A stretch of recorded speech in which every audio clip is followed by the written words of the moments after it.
morning, good morning, good morning. Wake up. It's 5 a.m. Wake and Breakthrough. Welcome replay viewers and web viewers and all of you early risers who are tuning in now, and especially those evening innovators who kept late nights with family yesterday. Hey, Marguerite, is this a run day for you? Did your family slow you down with all that digging in you were doing yesterday? Are you still going to hit the road this morning? I hope you are. Or is this a laundry day for you? I know you'd be multitasking early in the morning. But good morning to you and everyone else who is tuning in. I know a lot of us had late nights. I did not. I hit the bed really on time. It wasn't even early. It was on time. I just didn't get to sleep as well as I would have liked to, but it's all right. Sometimes our bodies are not 100% with us, but we take care of them anyway. You're not running today? I totally get that. You deserve a rest day. So hopefully this will be at least a rest morning for you from that respect. I hope it will be all well. For those of you who are unfamiliar, my name is Naketa Thigpen. I'm a women's executive balance advisor. And hey Julia, my whole purpose, under my company purpose, is to increase your focus and infuse balance in life and business. The purpose of 5 a.m. Wake and Breakthrough is so we can break through all the barriers that are preventing you from being actually able to focus and do all the things you need to do for balance. So checking in, if you had an excellent Thursday, whether you celebrated Thanksgiving or not, just give me an emoticon and let me know you had an excellent Thursday, which was yesterday. Good morning. Hello, Warrior Man. Welcome, welcome. My voice is not being my friend today, Julia. I feel like you, right? Like my voice is not being my friend. Hello, Willie James. Welcome, welcome. If you had an excellent Thursday, emoticon, just check in for how your yesterday was. If you didn't have an excellent Thursday, you could still do an emoticon and let me know how your day was. But I want to jump in because we're wrapping up our entire theme for this week. Hey, Anna Banana. I know you had an excellent Thursday yesterday. That's my sister friend, y'all. She loves me and I love her more.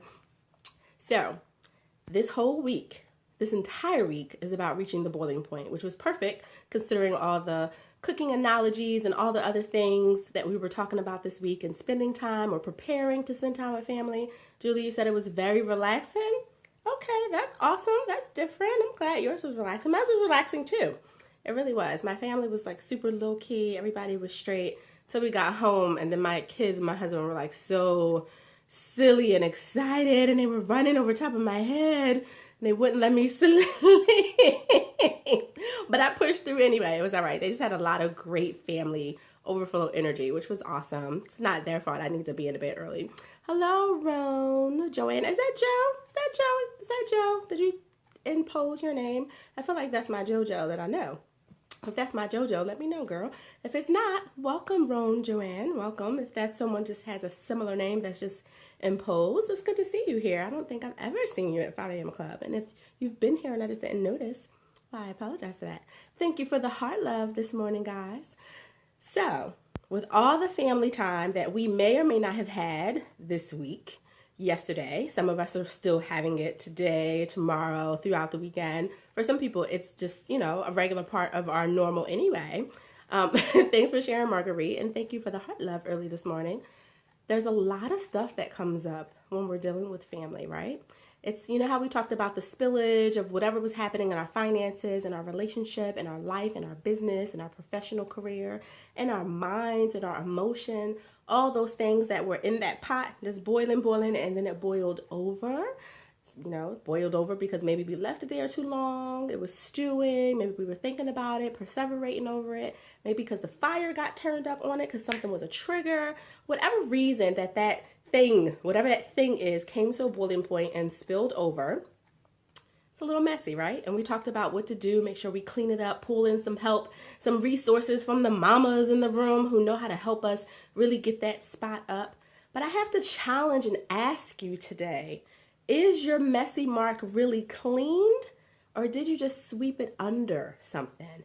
Did you really clean whatever that mess was that spilled over? Your emotional stuff, your anger, your rage, your guilt that spilled over, your frustration that spilled over, your hatred for some people. Some people are dealing with some hatred for some things, and nobody can judge you if you're at that point. Just hate just really eats at the person who's dealing with it. It's not a good place to be in. But what spilled over? Did you really clean it up, or did you kind of cover it up? Did you just push it under something and say, I'll deal with that later? In fact, I don't want to deal with it. I'm used to it. My stove has always looked like this. This is just what it is. That stain isn't going to come clean, so I'm not going to try. Like, what is it that you did with whatever that messy mark is in your financial life, in your relationship life, if you're dating, if you're married, if you were married, maybe you're divorced, so your holidays are very different this year because now you're not, joining in with your extended family. Maybe that extended family still is loving on you, but doesn't necessarily, excuse me, care for the fact that you guys are separated and doesn't treat it any differently, but it's awkward for you and he, or he and you, whatever the case may be. Like, what is it that you're dealing with that you haven't really chosen to clean up? That's my challenge to you today. Think about that. What is that messy mark? Is your messy mark spending money, not really prioritizing what you're doing with your money? Is your messy mark a spillage from a broken relationship where you're dealing with unforgiveness? Is your messy mark something with those childhood secrets? Oh Lord, how the secrets come up. Not just necessarily something that may have happened to you, but those things in your family that everybody walks around.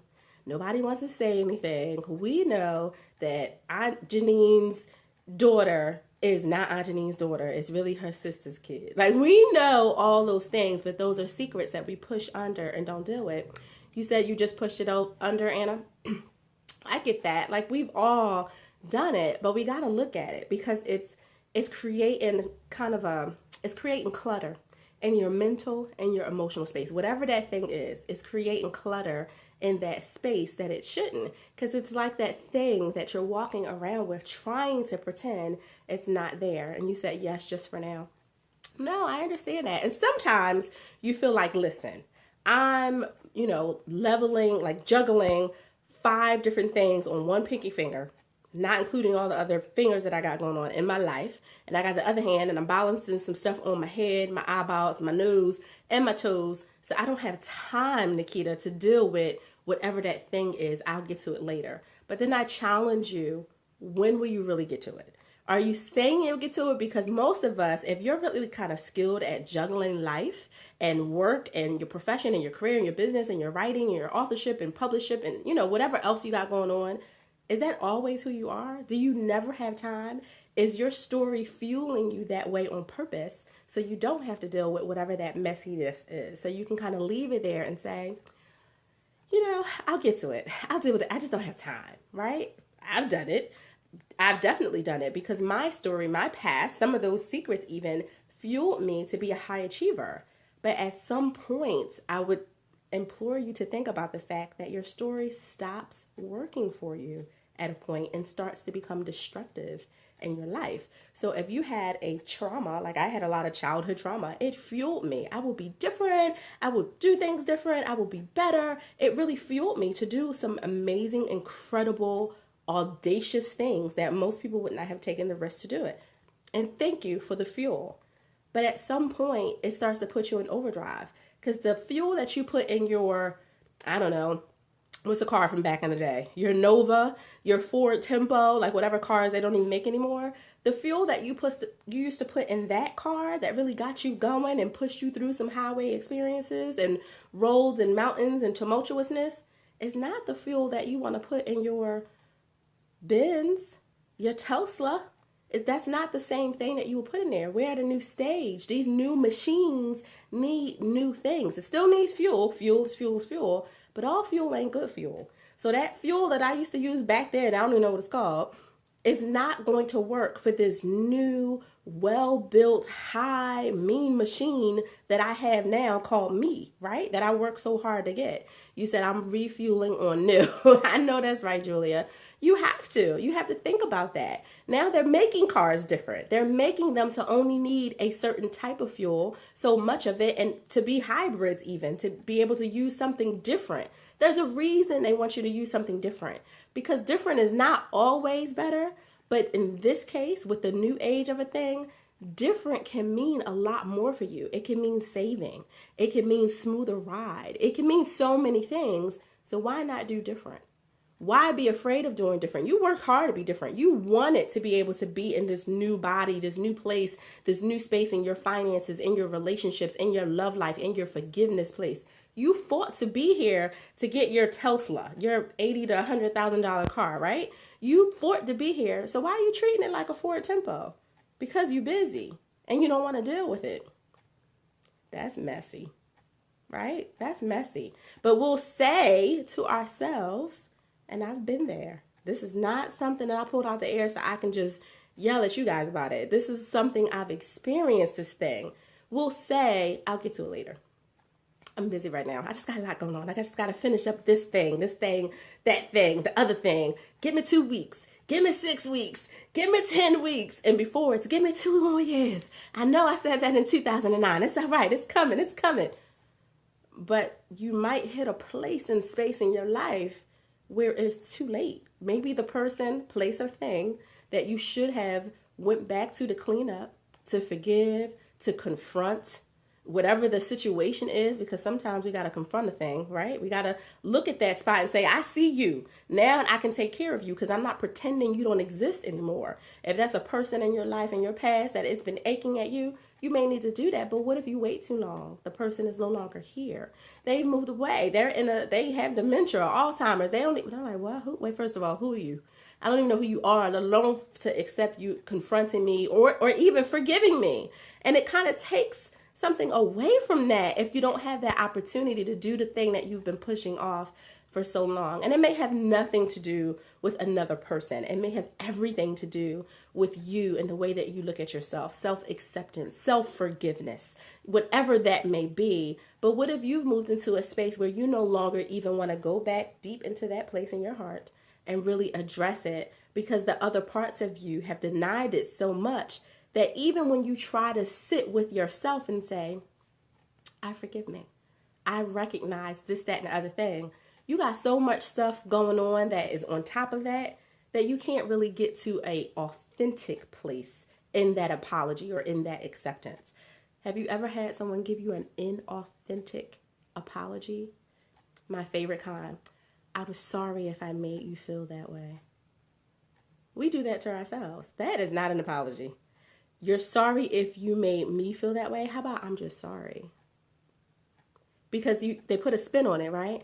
Or I'm sorry if you feel that I hurt you. Like, no, don't say what I feel. It's what you did. Let's call it what it is. But people will put that on there because it's a covering. And it's very inauthentic, right? Well, we do that with ourselves as well.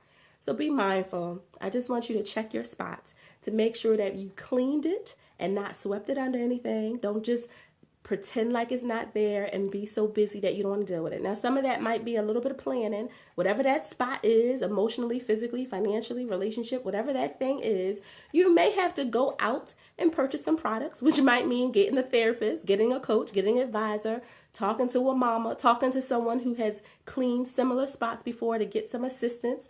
I'm working with the Lysol. Is that good? Should I get the Comet? Should I get the old school white vinegar? What should I do? Because I'm not sure. And I don't want to tear up the material underneath my counters or my sink by using the wrong thing to get to it. So in my, really horrible analogy, what I'm saying is you don't want to attack the spot and try to clear up whatever that is alone if you really think you'll do a lot more damage by yourself without pulling in the right people or places or just resources to do it. So don't be afraid to ask and say, listen, this is what I'm dealing with. I just want to make sure that I attack it the correct way so I can really deal with it and it won't come back up. It won't be me pretending to clear up a thing and me really actually getting rid of it. So let me call someone. Let me tap into my sister. I know she's dealt with this before, or whoever. Just make sure that you're, handling it correctly and not pretending you know what you're doing.